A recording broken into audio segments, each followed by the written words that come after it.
Yesterday, was focused primarily, not entirely, but primarily on expert voices, academic voices, scholarly voices, trying to enrich our frameworks and our vocabulary as journalists for looking at immigrants and looking at refugees, both as individuals, families, communities, and as the core of a huge national debate. Today, we're going to shift the focus a little bit, though expertise filters throughout the day, and really ask about storytelling. That's our main purpose today, is as journalists, to ask this fundamental question, which is important in all reporting, but is of distinct and unique importance when talking about immigrants. Whose stories get told and why? How do we deal with often invisible and marginalized communities? How do we develop sources, maintain sources in those communities? And even within communities and immigration movements, how do we differentiate between leadership and grassroots, national and local? Understand how those differences play out. How do we keep these issues on the news agenda? What are the stories we should be looking forward to and putting on the agenda for the coming couple of years? And what kinds of storytelling are really appropriate and helpful? The he said, she said, top-down model doesn't always work for the kinds of folks we're talking about and for the kinds of stories that need to be told. So whether it's as investigative reporters or documentarians or people on the immigration beat in an ongoing way, how do we get voices from the grassroots filtering up? How do we get the diversity and the commonality of immigration experience represented in our work as journalists? The trajectory today will first take us through a couple of panels looking at grassroots immigration activism and thinking about how to report on that, and also the issues that are surfaced when you look at these kinds of things. We will then have a couple of panels of journalists looking at reporting on the immigration beat, first from the standpoint of kind of major mainstream newspapers, and then secondly, from the standpoint of community journalism. How does this reporting happen from immigrant community media themselves, or reporting on and within immigrant communities? And then finally, at the end of the day, we'll do a kind of a story clinic. We'll just brainstorm together, think through your own reporting dilemmas, kind of put them on the table as colleagues, and then see what else is left in the parking lot to talk about by the time the day is over. Between yesterday and today, we hope the arc will have taken us through expert perspectives, through grassroots perspectives, and through journalist-to-journalist perspectives in a way that leave us thinking in some new ways about these crucial issues. I want to now go for our first panel. Unless any questions or business left over from yesterday, or things that the room should hear about or address, or we should put on the agenda to talk about later. Anything come up for anyone? Good. Still early. Plenty of time. Let's move to the first panel, which we've entitled Advocacy and Action, the Local Landscape. And I'd like Mealy and Erika to come up here. I'll introduce you, and we'll sort of start out. No, you're gonna come a little later. You're next. Yeah, you get one-on-one in a few minutes. But right now it's just Mealy and Erika.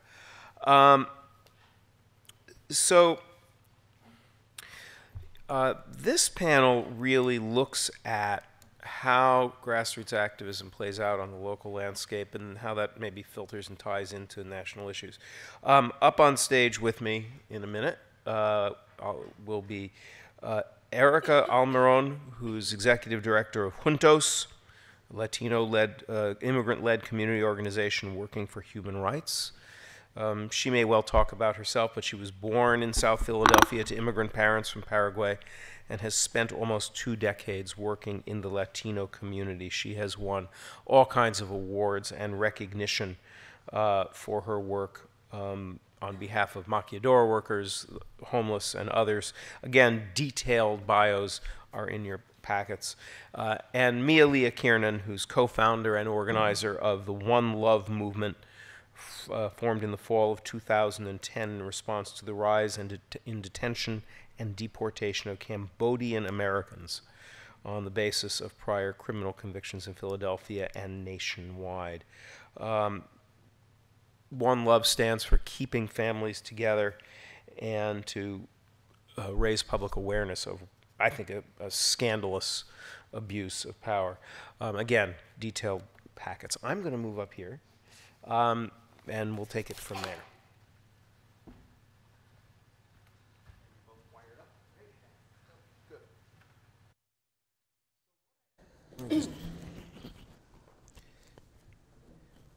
If each of you could maybe talk for about 10 minutes about your work, introduce yourselves, how you found yourselves doing this work, and how it's played out, and then we'll have a conversation with me in the room and go. Erika, why don't you start? Sure. Just a little bit about the work that we do. And yeah, maybe how you found yourself in doing it. That might sure. be, since the people don't really know who you are. Okay.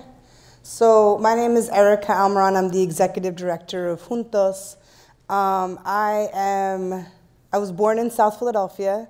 I am the daughter of Paraguayan immigrants. And for those who don't know where Paraguay is, it's in South America.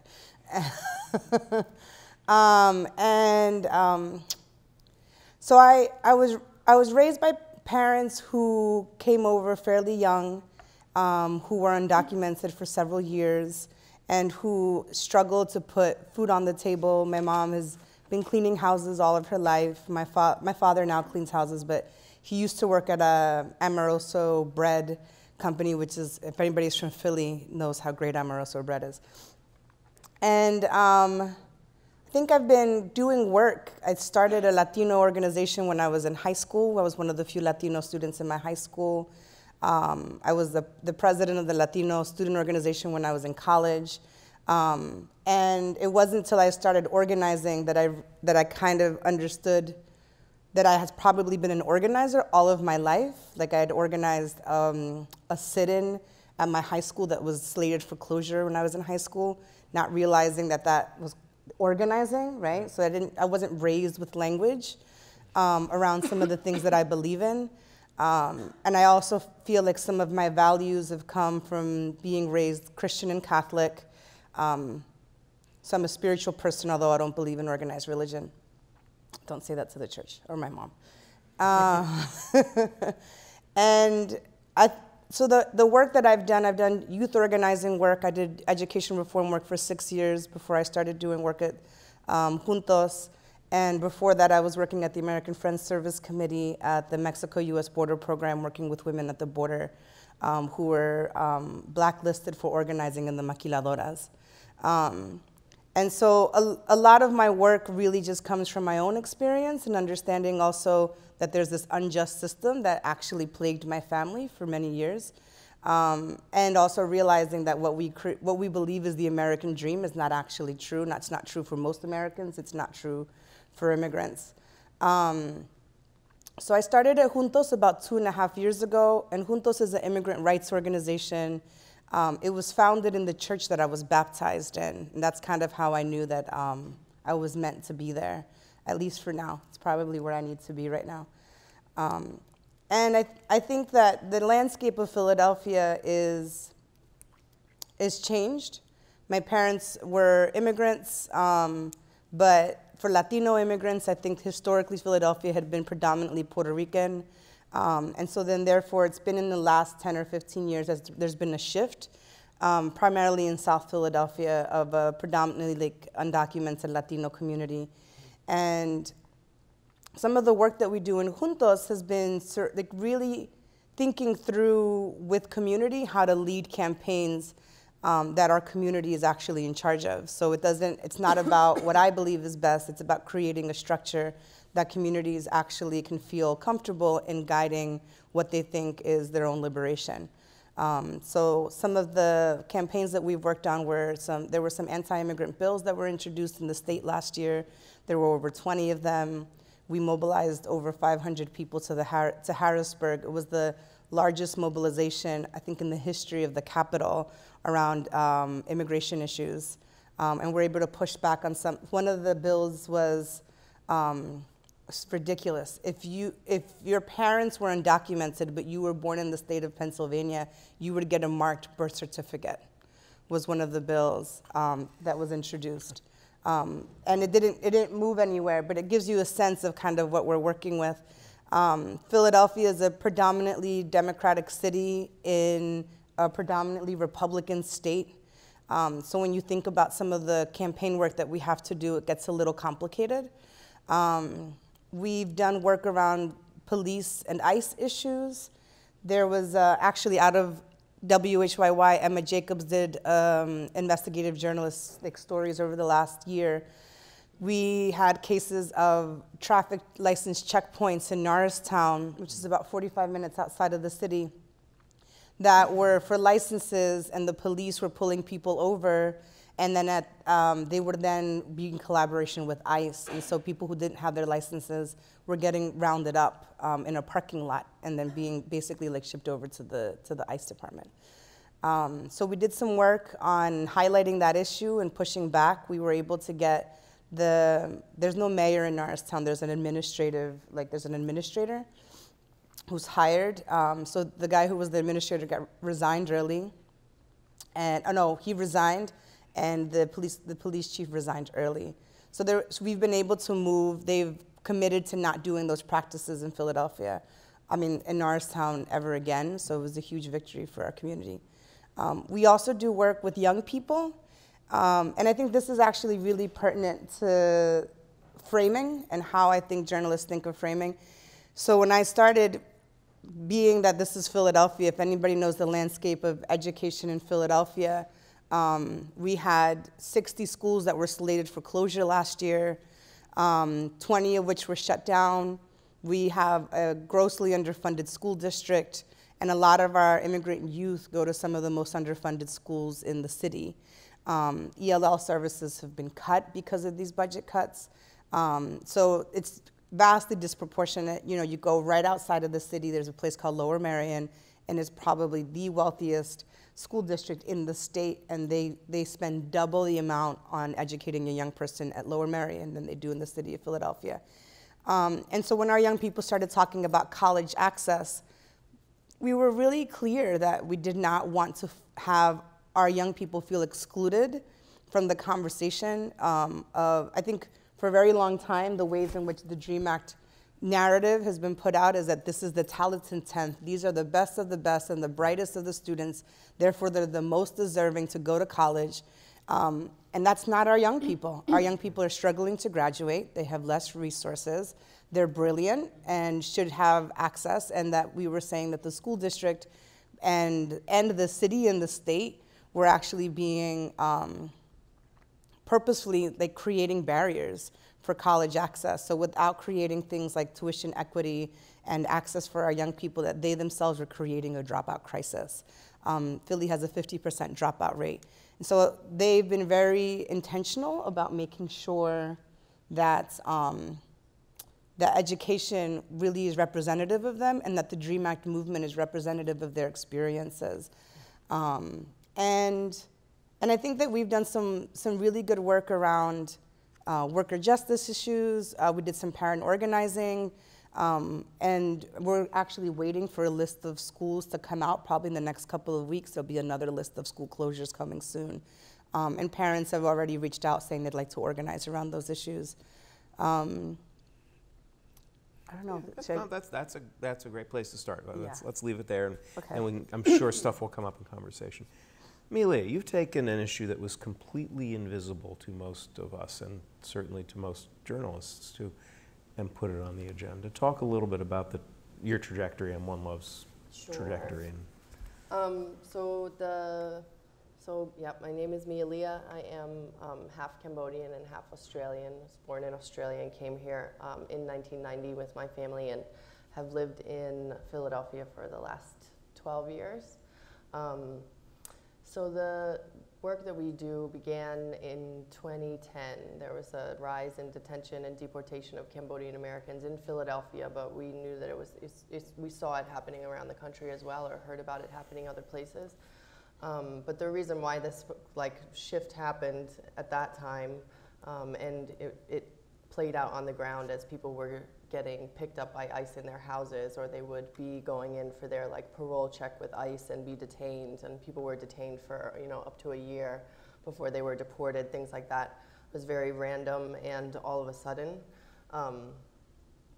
But the reason why that happened was because around that time the Obama administration is trying to push immigration reform or immigration changes in some way, and there had to be a scapegoat for pushing for some of the more easier, less controversial pieces of immigration reform, and the scapegoat was quote-unquote criminal aliens, so people who have some kind of criminal conviction and are also non-citizens, so that means that they are green card holders, undocumented, have visas of some kind or whatever it is, right? Anybody who is not a citizen of the United States who has a criminal conviction is considered a quote-unquote criminal alien. So this was those people who fell into that category were the scapegoats of this kind of push immigration reform at that time, and still now today, and has gotten progressively worse over the last 3 years. So I think that the issue for us is hard because we're completely under the bus. There's a lot of talk around immigration reform, and even now the immigration reform bill that is on the table is only going to make things a lot worse for people who have criminal convictions. And also when I say that, I'm the breadth of that, based on the 1996 immigration laws that passed, means that people with criminal convictions or criminal aliens includes crimes that happened 20 years in the past, right? These laws can be or the deportations can be executed retroactively. And it can include crimes like writing a bad check, right? Like fraud, pissing in the street, public display of indecency, things like that are deportable crimes. And it can include also young people who are charged as adults, right? So even if you committed the crime as a juvenile, but you were charged as an adult, it is a deportable crime. So you have all of these situations where we have 65 million people in this country, period, with criminal convictions, with criminal records, right? We have a massive prison system where people are getting funneled in and out all the time. And so we have to see the links in our movement and be trying to push this angle of understanding how the criminal justice system or criminal legal system and the prison industrial complex is connected to immigration and deportation issues, right? And I think it's been hard for the mainstream immigration movement to really see that, right? And to really be taking on this other narrative that isn't perfect, that isn't the deserving immigrant, that isn't the good immigrants, because of what we're talking about is like what Erika said, young people who don't have the educational opportunities that are going to lead them to be rock stars in wherever field they want to be in, and it's also about understanding too that our communities are often coming from places, in the case of Cambodian communities, of very deep trauma and violence and war and genocide, and being resettled into communities where there isn't a lot of support, where young people are trying to grow up with parents who are suffering from post-traumatic stress disorder I remember one thing for me that was very clear about this was talking to a teacher who was here at Lowell Elementary when a lot of the Cambodian youth started coming in, when the Cambodian refugee youth started coming in, and she was just like, we were completely unprepared for them. We did not know. All of a sudden, half the school was Khmer refugee youth, and they had no idea how to handle it emotionally, mentally, how to support them. Language-wise, forget that, but just the basic fact of where young people were coming from and their parents. So this whole context, I think, is really lost in the immigration reform, debate, movement, larger narrative context. And for us, it's hard because it isn't just about deportation, right? I think for me personally and for a lot of folks in our movement and just in general in our community, I think it's not just about this moment of crisis where these deportations are happening. This is a much longer story, right? Like the story begins with colonialism and imperialism and militarism and creating conditions in other countries that are economically and humanly devastating entire populations of people, then leading to like displacement and post-traumatic stress disorder, bad education systems, and systems of housing and opportunity that are unequal and racist. And so I think that going then into a criminal justice and prison system and deportation. It's a much longer story, right? And there's no like perfect line for that, right? There's no like one-liner to describe this trajectory of history. And so it isn't just about the breaking apart of families through deportation. For my generation, it is the issue of our generation, right? But our families have been broken apart by some system or another for generations. And so for us to figure out how to make that make the buck stop here somehow, right? So that it doesn't continue happening, is really what the fight is about. Is how do we sustain our community and keep it together for the next generation, at least to know how to fight off whatever system is going to come down on them. So yeah, I think that where we're at is really trying to figure out how to explain this story in a way to whatever media or whoever politicians that can change these laws or to our own community so that we can feel empowered and grounded in stories that are theirs and not given to them. And I think it's been hard because it's not easy. It's very complicated, and you have to really sit deeply in a lot of hurt and pain and trauma in order to look all of that in the face and be able to move through it and fight back. Yeah. How does the very difficult histories of the communities that you work with, I mean, Khmer community clearly, but also so many Latino immigrants, especially in this generation where people are coming up from countries that have borne genocide and civil conflict and now are dealing with massive levels of narco-violence and all this. How do the difficult histories that people bring as immigrants affect political organizing and affect the kinds of interventions that you guys are trying to pull together? What do you see? I think about how it affects people's ability to participate and so on. I think that so Juntos works with all Latino communities, although we work with predominantly Mexican communities. And I think that there's just there's a lot of trauma, I think, which is hard because it's hard to admit. You start having all of these feelings of guilt around how you talk about your country of origin, but then you have to have this understanding of how did your country get that way?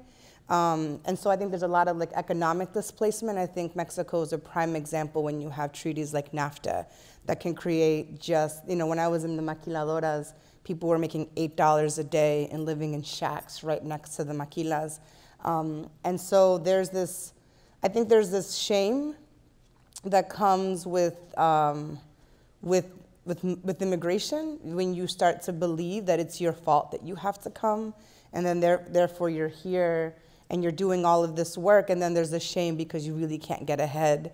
But meanwhile, I think what winds up happening is, at least for us, what we see on the ground is that people are constantly working and being exploited in very different ways. And you also come with not trusting your government and believing you can trust this one, right? And that's something that I think is mostly of a shock to people when they start realizing that they can't trust police. There's a lot of mistrust with police when police work with immigration. And so we have situations where not having a license or getting picked up at a scene or a DUI, or there's a variety of reasons of why the police will interact with you, and then that you know, or like there's a crime that happens. We had a case of a young man that was killed maybe about a month and a half ago in South Philly, and nobody wanted to talk to the police, and the police are wondering why. And it's like, well, you work with immigration. If their experience has been, if our experience is that when we talk to police, that that's the opening for a deportation process, then you're building a lot of mistrust, and actually creating much more unstable communities, where the witnesses of that crime actually went back to Mexico, and just did not want to work with what was happening, did not want to deal with what was happening. And and I think that there's ways in which the police departments want to think about how to work with community, and some of that looks like, well, we could translate some more documents, and I was like, you could translate all the documents in the world that you want, but if the community knows you're working with immigration, they're not going to come. So it is kind of this unsettling way where you realize that the American dream is not true, and that people feel just as much like they can't trust this government for breaking apart their families and the ways in which they work with police. And even the immigration reform that's occurring right now, when there were conversations of immigration reform, of course, immigrant undocumented communities want to fight for something that is just and that will keep their families together. And then when the bill dropped, and all of us, what we do in Juntos is we analyze all of the bills as a community because they are experts. I think one of the things that we realize also is when journalists speak to community members are not viewed as experts, right? They're viewed as the story. And then there's a way in which we reach out to all of the advocates to be to be giving the analysis. And actually the analysis comes from the ground, right? It's that lived experience that's actually the most valuable to developing an analysis. Like I said, I didn't know organizing. I didn't know all the terminology, but I knew that I was doing something, right? And so when the bill dropped, and there was this analysis of the bill, there are so many components of that bill that are actually detrimental to our community. And I'll give you just one example, which is that in order to qualify, you have to make over a certain amount of money, which is you have to make over the poverty line. And if you look at all of the data and the research of in South Philadelphia, the Latino immigrant community, a family of 4 makes the average of $16,000, which is way below the poverty line, which means that most of our community would not qualify, right? And so that story wasn't being told. I think that there's a way in which the local, the national media have really spun this as something that is going to be very useful. And I think once our community saw that, the word to use is bamboozled. Everyone felt very bamboozled. And I think it's important for folks to realize that it was another betrayal when they noticed exactly how everything was spelling out. Community felt very betrayed by, and still do, because that's all the media talks about is that there's a need to pass this bill, but this bill is further militarizing the border. It would make E-Verify a national program, which E-Verify is a database that would make it basically illegal to hire undocumented workers, and then would also make it so that many folks would not qualify. And deportations would still continue. There's not addressing of the polymigra, of secure communities. So it's not something that I think a lot of our folks are in agreement with. Amelia, how do you see these, in your activism, how does this past history play out? Mm-hmm. Yeah, I mean, it's, when you first said the question, I don't think I go through a day in this work without thinking about my family's history at all. I don't think that, I think that's the case for any Cambodian or Southeast Asian person who does this work, that it's the fight that we're up against is not what is currently, not just what's currently happening, it's a fight for generations of oppression in many different ways. And it's very physical too, because I think it's physically breaking families apart is what has also happened in the past, right? And think about me physically not ever meeting my Cambodian family because they died during a genocide is very personal to me. And I think that for most people who go through a deportation process currently are feeling the same kind of thing. and it's separation from home, from land, right? And so displacement, yet again, right? To be born in Cambodia, like find refuge in Thailand, to then be displaced to America, to then like be returned again to Cambodia. It's like, you know, it's the movement of itself too. I think that all those things are very, very real, and also finding yourself in a place of having to like restart your life again. These are all, they're not just things that are happening. They are like real themes and struggles that people are going through in many different contexts for different reasons throughout a lifetime, and are all very incredibly triggering. So I think for us in One Love, the way that we really need to be accountable to that is for all of us who are doing the organizing and doing this activism need to be super, super aware of trauma and like what it looks like physically, how we are in spaces together, right? So really talking about what are our personal triggers and trying to be accountable to them in a space so that we can be aware of that with each other, so that we can do work better together. Because often the way that trauma can play out and the way that triggers can happen is that you feel something and then you shut down or get angry or get defensive or have blame somewhere that it shouldn't be or something like that, right? So in order to avoid that, being able to be open about what is going to trigger you in a situation, or words or smells or colors or things like that. And I think in particular too, we did have a few of our organizers go through like crisis response training, right? So that people can be more accountable to when there is a crisis in the community, whatever it may be. Most likely, in our case, it would be in a case of a family who's going through a deportation process.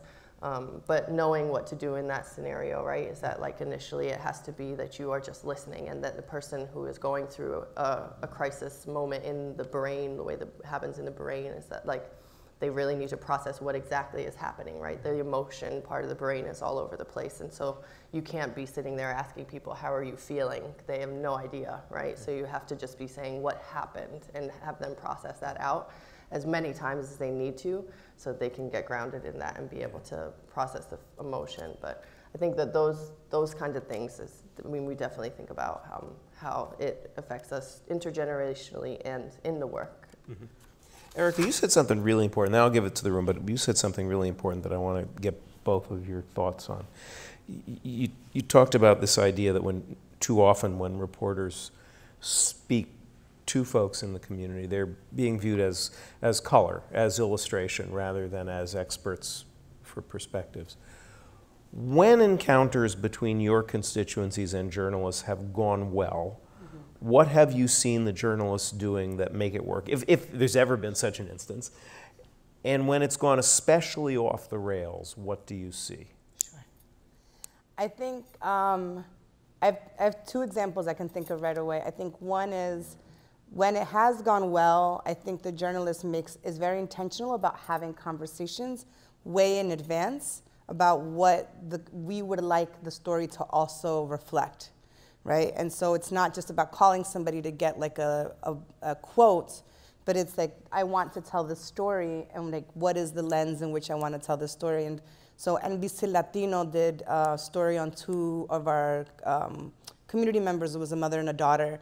And so, yes, there was definitely this level of their story and like basically how mom was here for a really long time and then had gotten her daughter.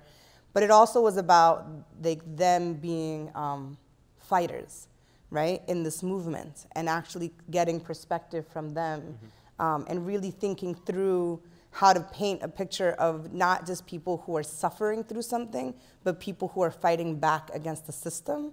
And I'm not sure if a lot of times that's ever said, but I think that being able to talk to her beforehand made it so that we could have that conversation about how to tell their story in a way that was respectful of them, right?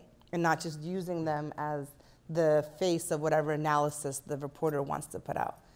And I think when I've seen it gone wrong is when that hasn't happened, and somebody who is being interviewed is just being asked to just tell the most traumatizing experience of their immigration story. Tell me what it was like to cross the border when you were 13 years old. And so it's the re-traumatizing of somebody, not realizing that you're asking them to like spit out the most traumatizing experience. And this is a young person who was 18 at the time. And it was just about how horrible it was to cross. There was no real analysis in the story. So if somebody who didn't understand immigration would read that, they would say, why in the hell would anybody allow their 13-year-old daughter to cross the border, you know? And so there was no context. There was no understanding of what was going on like historically beforehand that made that instant and that moment happen, so that it becomes blaming of parents for being irresponsible and all these different things. So I found that extremely disrespectful, actually, of this young woman. And we actually talked about it with the young woman afterwards, because we do trainings on media with our community and how to speak to media. Because it's not easy. You guys definitely have an agenda sometimes. I'm not saying anybody here does. But it's, you know, if you come in with a very clear story of what you want to get, you're waiting for that quote to drop that's going to fit your story. And so we've had to have conversations with people about how to prepare themselves to talk to media so that they get their story out and how they want it. And Amelia, just before you start, Peter, I would like you to come up. I have to apologize. I was working with an outdated copy of the agenda, and Peter Gonzales is supposed to be part of this conversation. So come. And we'll bring you into it in a minute. Sorry about that. Hey, good to see you, man. So what do you think about this? I mean, I think Erika hit it. I think that's totally what I would say also. And maybe just add to, I think that it's the relationship with the journalist, mm-hmm.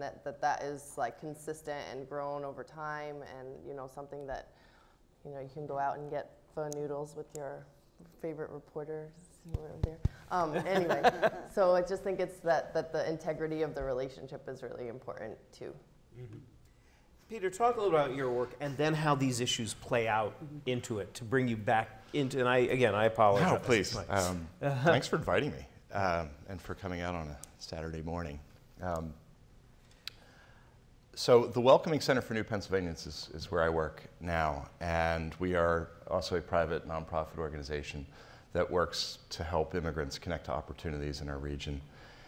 Our story and how I came to be part of it goes back about 10 years when the organization was founded by an Irish immigrant who herself came to the United States back in 1970 as a licensed physical therapist and experienced trouble establishing herself professionally here in the United States. Her degree and her education wasn't respected or honored.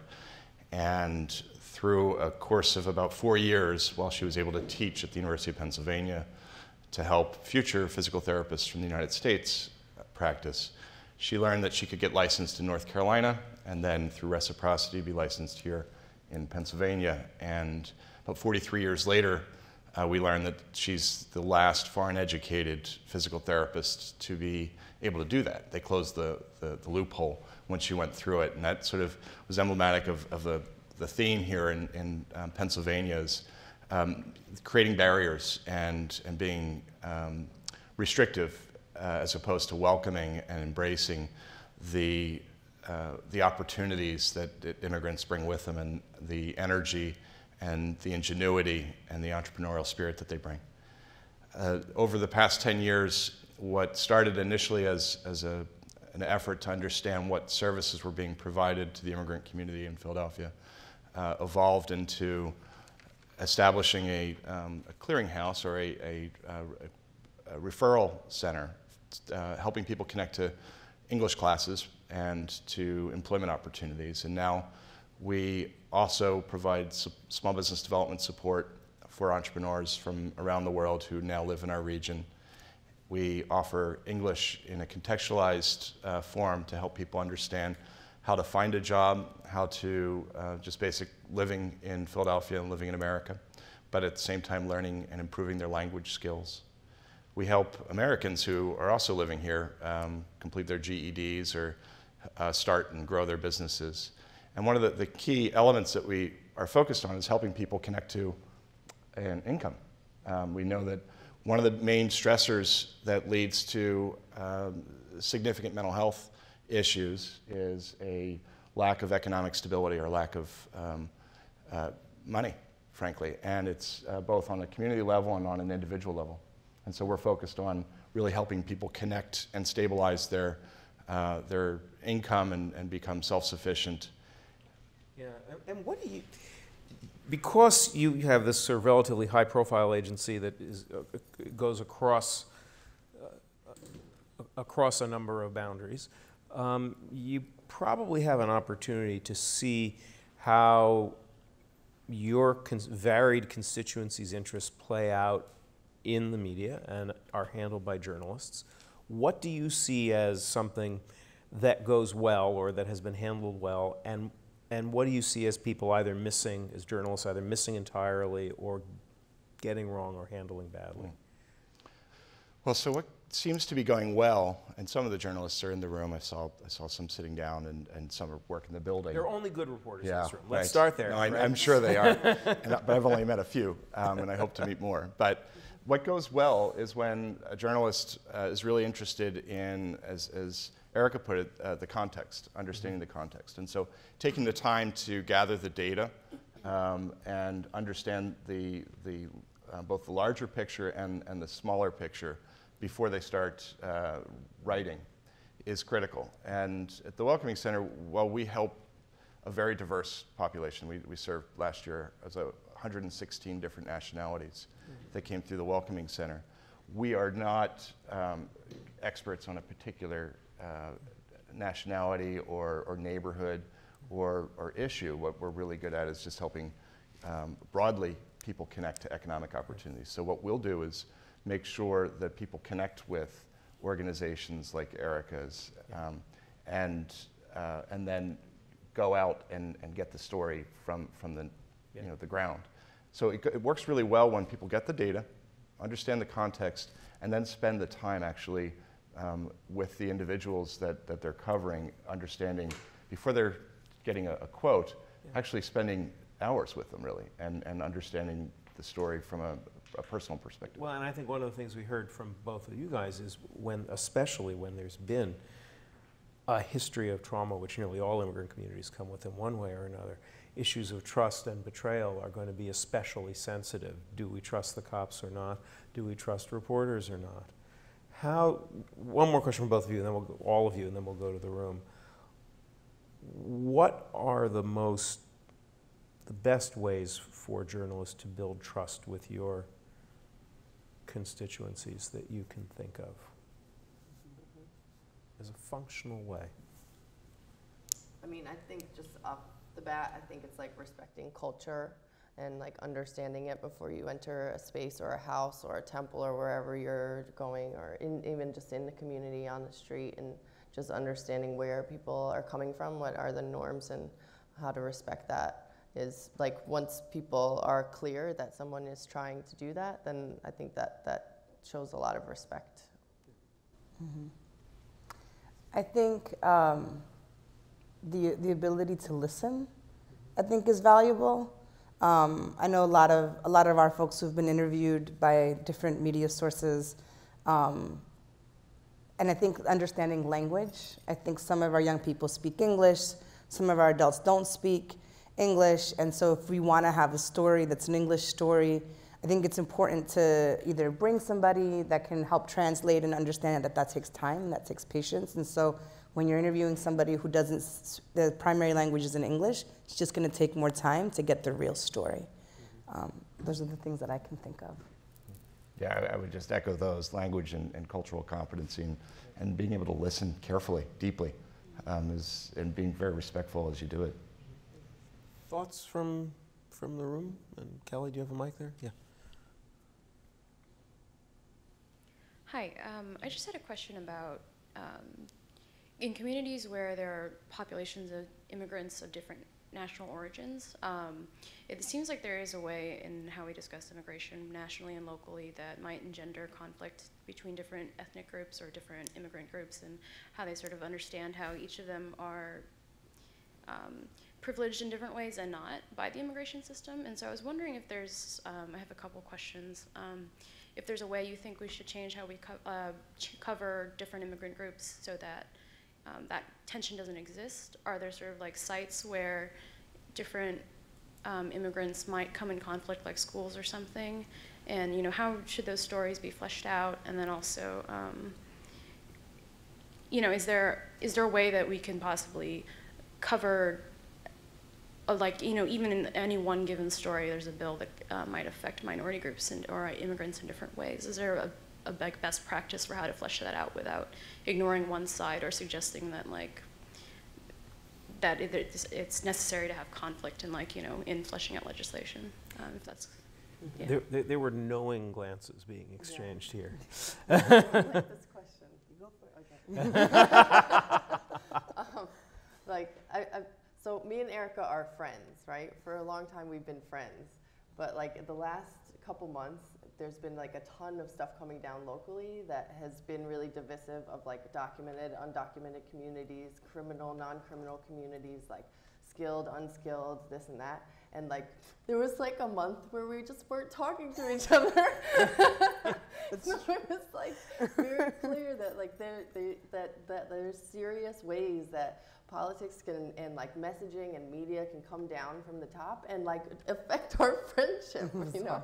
So it's just, and so we talked through it, and I think it's very real that like, and I appreciate the question so much because it's like you're thinking about how that's affecting us on the ground, you know. And I think that, I mean, yeah, just being able to not just talk about this mainstream narrative of undocumented Latino communities, right, who are, and thinking about the talented 10th and all of this stuff, and being able to be a lot more inclusive and comprehensive and real, being able to be bravely talking about intersections of, you know, immigration and other issues, right? It's like immigration, the way it exists also, I think, and the way it's written about is in this total silo by itself. Like it's not connected to foreign policy, it's not connected to trade, it's not affected to economics or, you know, education or criminal justice or prison, none of that, right? And with that, you think about how long it took the education movement to like really come to this concept of the school to prison pipeline. It takes a while, but they needed a lot of support from media allies to make that happen. So I think that we, you know, are in the same position of that. Trying to build an analysis takes media and being able to not be creating those kinds of divisions. Mm-hmm. So yeah, I mean, I think it's very, very real. Yeah, that's exactly it. I'll just add that I also think that that there's not an understanding of class within immigration, and that sometimes like who gets to tell the story, sometimes like, you know, who are we talking about? I think the talented 10th is also like, what immigrants are we talking about? Even in the undocumented Latino community, there are still, like, you know, parts of that community that have better access to things than others, and there are families, and it has to do with like race as well, right? So like, sometimes I feel that there's not an understanding of like the foreign policy stuff, right? And like an understanding of poverty and capitalism and globalization to really give context to what's happening to communities. So that if we really think about why people are immigrating, right? We're talking about deep poverty in a lot of other places that are created through foreign policies, right? But then somehow when it comes to talking about immigration, we're not talking to those people, right? Mm-hmm. So that's also like a huge disconnect of whose story is being told. Let me just push on this a little bit, and then we'll go back to the room. But this, you know, as journalists, we are attracted to conflict like moths to a flame, right? Mm-hmm. So when there is open conflict between two immigrant groups on the streets of Philadelphia or anywhere else, that's going to be big news. But also the kinds of conflict that may get in between two friends who are working normally on the same side of an issue. When immigration as policy is big news, those conflicts are sometimes things that people in this room are going to be reporting on, and have to be, because it's part of the story. What's, from your perspective as advocates, the helpful way to report on conflict or not report on it? When should we shut up? And what are the damaging ways? What are the more damaging ways that conflict gets reported or handled, either on policy or actually in community versus community? I mean, I think that the conflicts that do happen. I mean, it's also just thinking about like in the beginning of when One Love started, when we would have rallies, there would be like Cambodian people there from the community with signs that'd be like, "I'm not illegal," and then there'd be like Latino ally groups there and be like, "I'm not a criminal," you know. So it's just like there is this like, you know, mutual throwing under the bus that happens, and I don't think that it's a you know, I think we get into this thing with activism where we cover up a lot of like the conversations that we have to have because we don't want to look bad or something, right? And so, and I don't think that that's a healthy thing because that means that like all the hard conversations that we have to have and all the about, you know, being about throwing each other under a bus or who are we leaving out when we use the language that we use or whatever are really important ones. And I think like if a journalist was going to cover it and just is about the sensationalism of it, like, you know, get out of here. But if it's about like, you know, the like ability or the need for communities to have really hard conversations with each other, and that is how like progress happens and how things move, and that would create a space for us not to feel ashamed in having those hard conversations in public spaces. I think that is a way to do it with like some integrity that would also progress movement building in a way that I think right now a lot of those conversations have to happen like in private or, you know, in hidden ways, and they're actually, that's like, those are like the roots and like the nitty gritty of like the work we have to do to really challenge ourselves and our minds and our own perceptions of other people.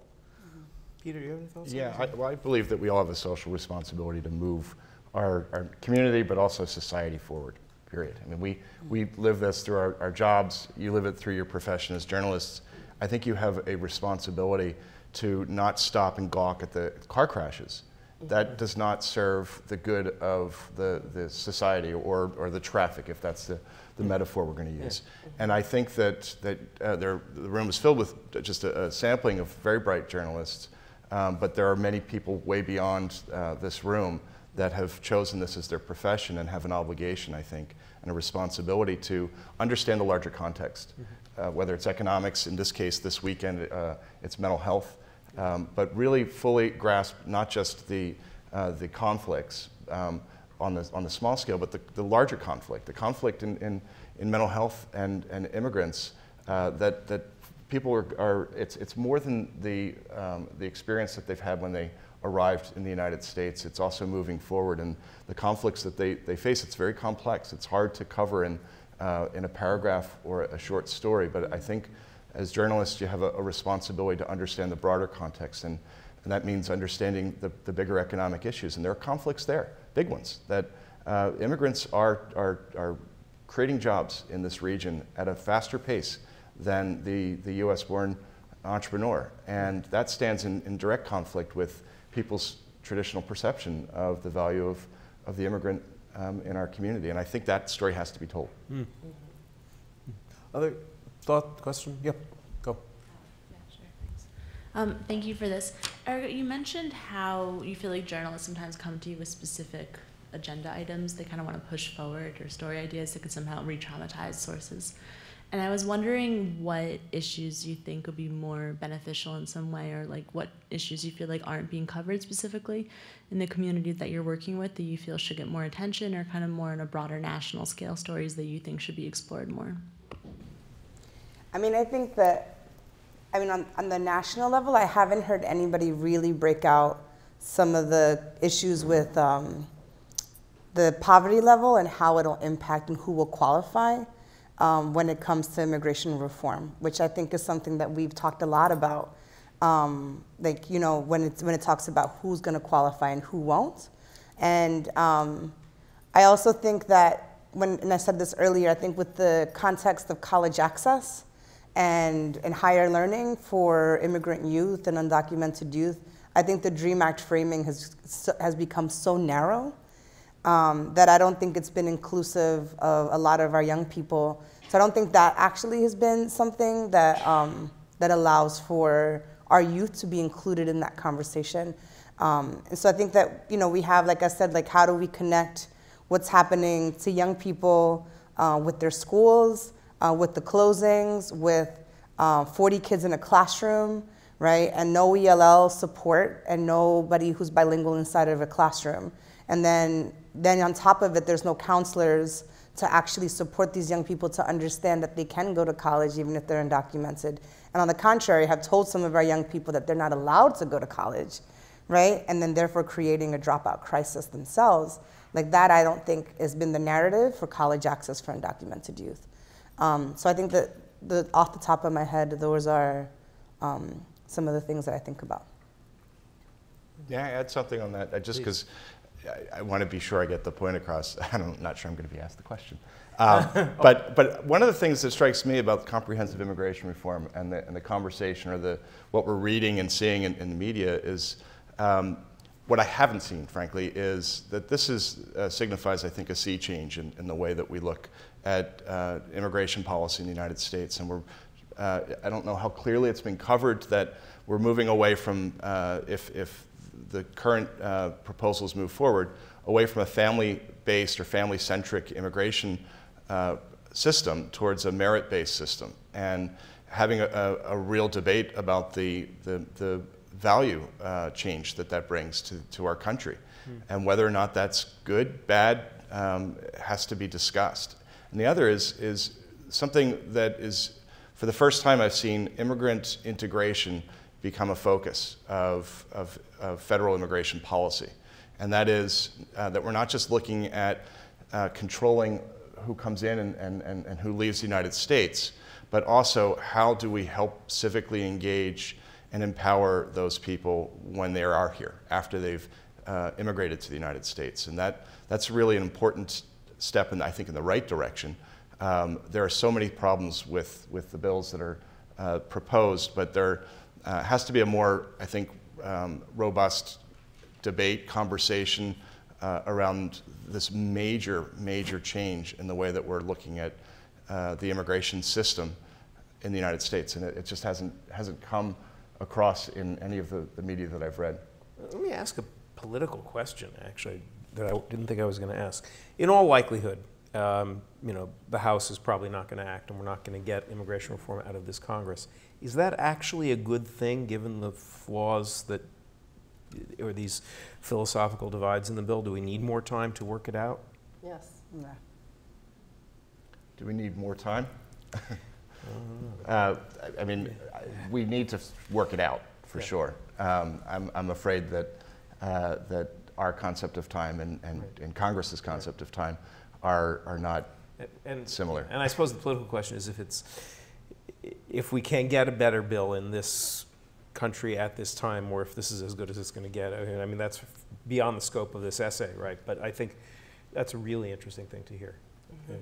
I also want to say that sometimes when we talk about immigrant rights, I think that we're clear at Juntos that we're a Latino immigrant-led organization, but we fight for human rights, and that we've actually eliminated the context of human rights in the immigration debate, right? So when we see massive deportations happen in the way that they do, and we know that's like between 1,100 people a day are being separated from their families, like that's something that we have to think about. And how are we addressing that? I think that we're not even talking about this larger expansion of detention and deportations that's making tons of money at the private level, right? So politically, why isn't that conversation being had? It's much easier to have a conversation about immigration reform that's sitting in the House, rather than addressing what I think are actually massive human rights violations daily that's happening in this country. Yeah. One or two others. I think it would be. Hello. Oh, yes. Sorry. Someone said that you train these immigrants how to speak to media, how to handle media. I'm afraid, I'm curious to know whether this is actually helping them in terms of telling their story without any gatekeeper.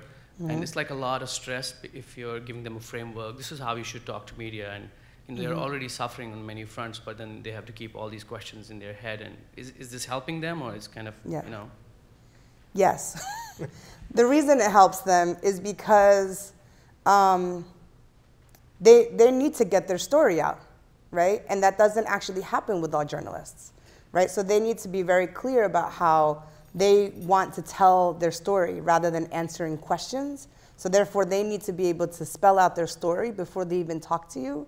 Because I'm not saying you, but in general, because and I've seen it. I've seen community members get spun by like media, and then the story comes out and they're devastated because that's not what they wanted to say, right? And so I think that when we train people on how to talk to media, it's about how do you tell your story the way you want to tell your story, not the way that they want to hear your story.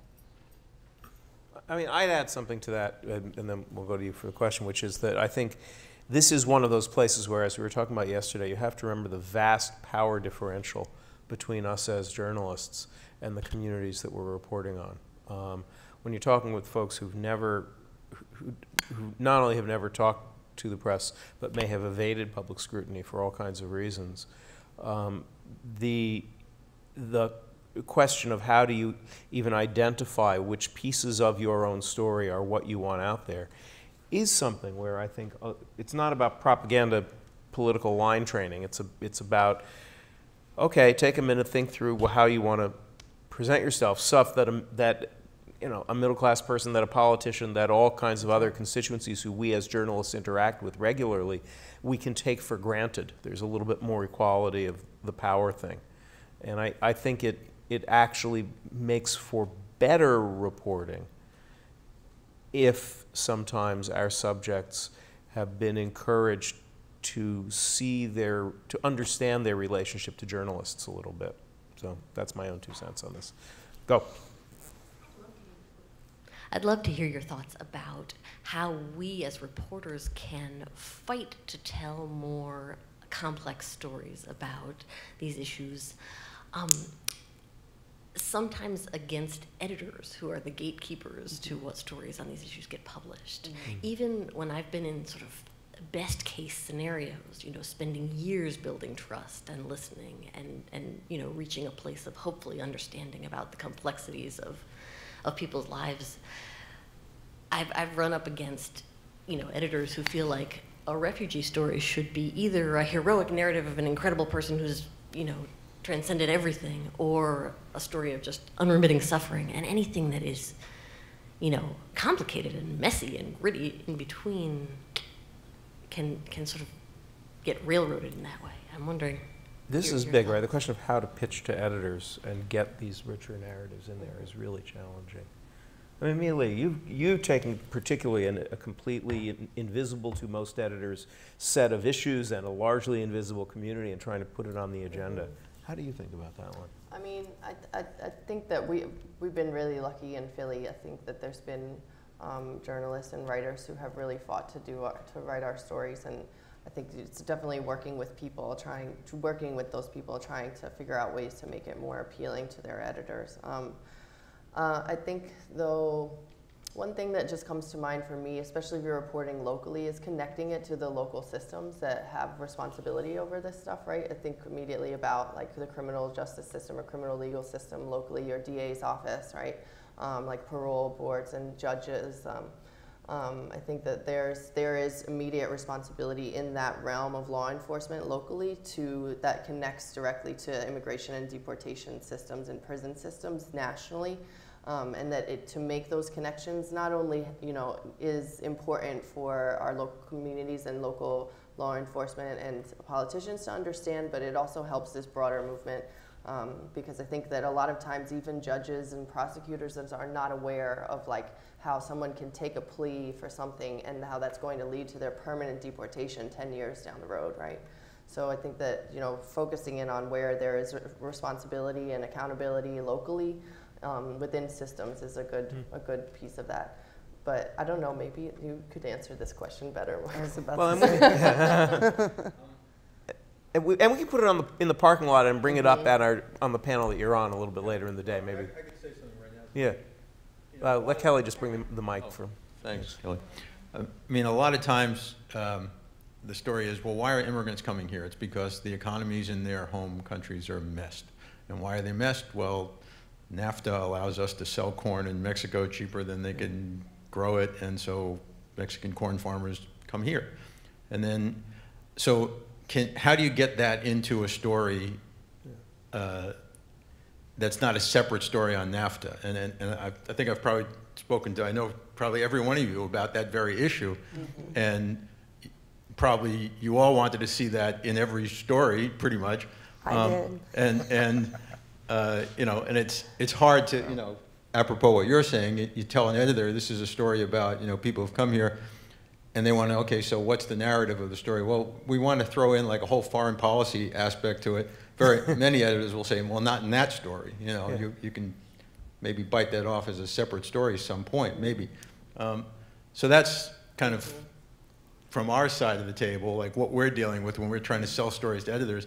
We have an advocacy community that says, this is not by accident that these people come here. So can't you put that in the story and say, yeah, well, we should put that in the story. The full context should include that.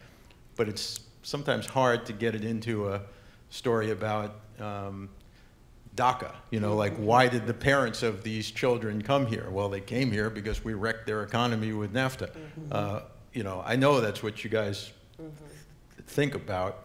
It's not always easy for us to get those into those stories. That's, but it's not to say we shouldn't tell that story. Yeah.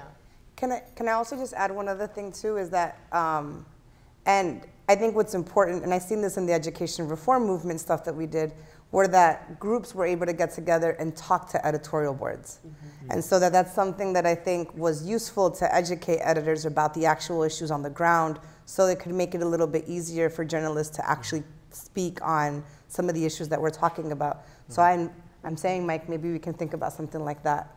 Yeah. Welcome to visit our newspaper anytime. Peter, any thoughts on this one?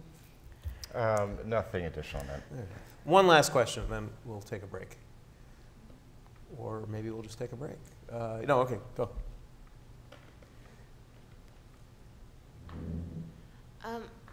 You were talking earlier about like different levels of access that certain groups of immigrants have depending on where they came from originally.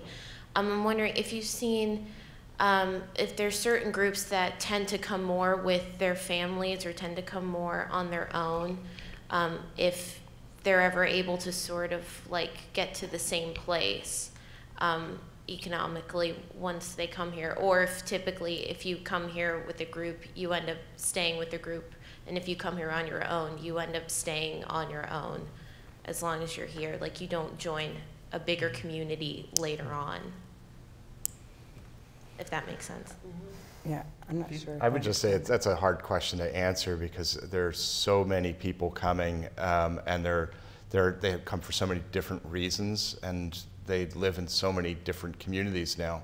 It's actually true that immigrants are moving more to the suburbs of Philadelphia than they are to the city itself. And so being able to answer that question is actually, it's really challenging. It's going to be different for each group of people. I can tell you that from the organization where I work, at the Welcoming Center, people who use our services tend not to already have a support network in place. So they have arrived and they may have some friends and family, but not enough to help them get a job and get situated. And there are communities where they are supporting themselves and have been for a couple of decades now without needing to rely on support from community organizations or from economic development groups. And so it's just a tough question to answer. I can say that, so I think the trend in Philadelphia had been that when there was an influx of immigrants that came about 10, 15 years ago, it was mostly men. Because of the nature of kind of what happens in Latin American countries when you start having a situation where you can't make ends meet and you think about having to cross the border, it is men who come originally. And then at some point you save up enough, I mean, this is a story of even my own parents. And then you save up enough money so you can bring either your wife or your children. And so then you do reunite with your families. And then what we're seeing now is that the most deportable community are, again, men, right? So they're the ones that are most targeted. And so we see a lot of now single family households of women with young children. So it's also very cyclical. So we've kind of seen that. And I don't think any of those are choices. I think that's just like survival, a family survival. I'd say to add to that, though, there's a lot of people that have come on the diversity visa lottery that may or may not be married or may not have family with them. And they come and they end up as permanent residents when they arrive. And they will often not already have a network when they get here, and they build one and bring family over in time. So there's a variety of reasons and ways that people are coming. Okay. We can continue the conversation during the break, which will be about 10 minutes. I want to thank Peter, Erika, Melia for getting us going in a good way. Thank you very much.